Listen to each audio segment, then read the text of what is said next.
મિત્રો અત્યાર સુધીમાં મેં 3 વિડીયો મૂક્યા છે. ઘડપણની ઔષધિ 1, 2 અને 3. એમાં હું 3 પ્રાણાયામ શીખવાડું છું: ભસ્ત્રિકા, કપાલભાતિ, બાહ્ય પ્રાણાયામ.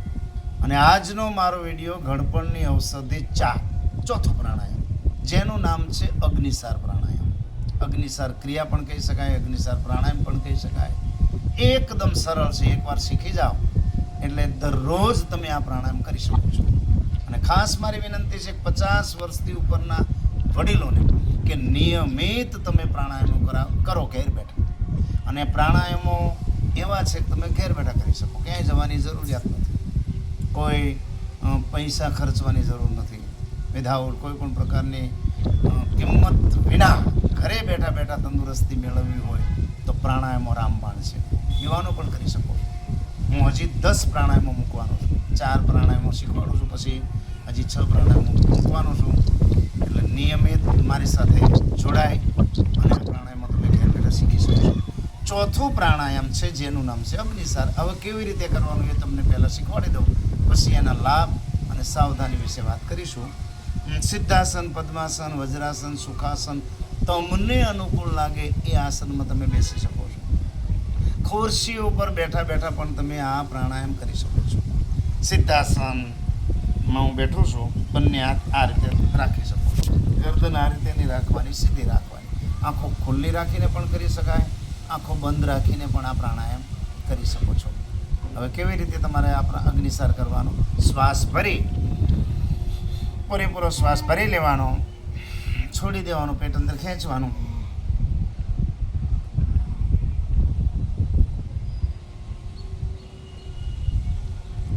આવી રીતે મેં 10 સુધી કાઉન્ટિંગ કર્યું, પેટની મૂવમેન્ટની ગણતરી 10 સુધી કરી. આવી રીતે તમે જો નિયમિત એક જ પ્રાણાયામ કરવા ઈચ્છતા હોય, જેની પાસે ટાઈમિંગ નથી ને એક જ પ્રાણાયામ કરી અને લાભ મેળવતા હોય તો 11 વખત તમે કરી શકો. શરૂઆતમાં 2 કરો, 3 કરો, ધીરે ધીરે 4, 5. સવારે નરણા કોઠે આ પ્રાણાયામ કરવું જરૂરી છે. હવે અગ્નિસાર પ્રાણાયામ નિયમિત કરવાથી એના લાભ શું? પાચન શક્તિ તમારી સુધરે છે. કે જેને ખોરાકનું પાચન ન થતું હોય અને નિયમિત અગ્નિસાર શરૂ કરી દો એટલે પાચન શક્તિ તમારી ટોપ થઈ જશે. બીજું, ભૂખ ન લાગતી હોય તો એને ભૂખ લાગશે, અપચો દૂર થઈ જશે. એવું છે આ પ્રાણાયામ. પેટના અવયવો માટે રામબાણ. જેને કબજિયાતની તકલીફ છે, નિયમિત શરૂ કરી દો, થોડાક જ દિવસમાં કબજિયાત મટી જશે. કબજિયાત મટાડવા માટે, આંતરને ચોખ્ખા કરવા માટે અગ્નિસાર પ્રાણાયામ રામબાણ છે. પેટના અવયવ માટે તો બહુ સરસ છે. પછી નિયમિત અગ્નિસાર કરવાથી ગેસની તકલીફ મટી જાય. વધારે પડતું વજન હોય તો ઉતરે. જેને વજન ઉતારવું હોય અને નિયમિત આ પ્રાણાયામ કરો તો વજન પણ ઉતારશે. એવું પ્રાણાયામ છે આ અગ્નિસાર. બિનજરૂરી ચરબી માટે, પેટની ચરબી ઓગાળવા માટે તો ખૂબ સરસ છે અગ્નિસાર ક્રિયા.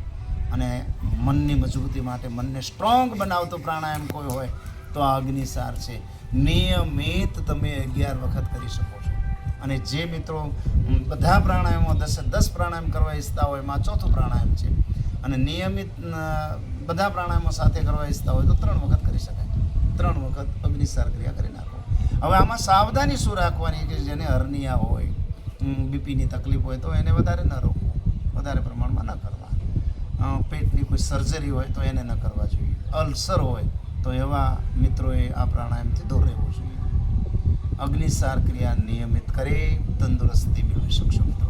મારી જેમ કે હું નિયમિત 2000થી 25 વર્ષથી વધારે સમયથી નિયમિત યોગ કરું છું. તંદુરસ્ત જીવન જીવું છું.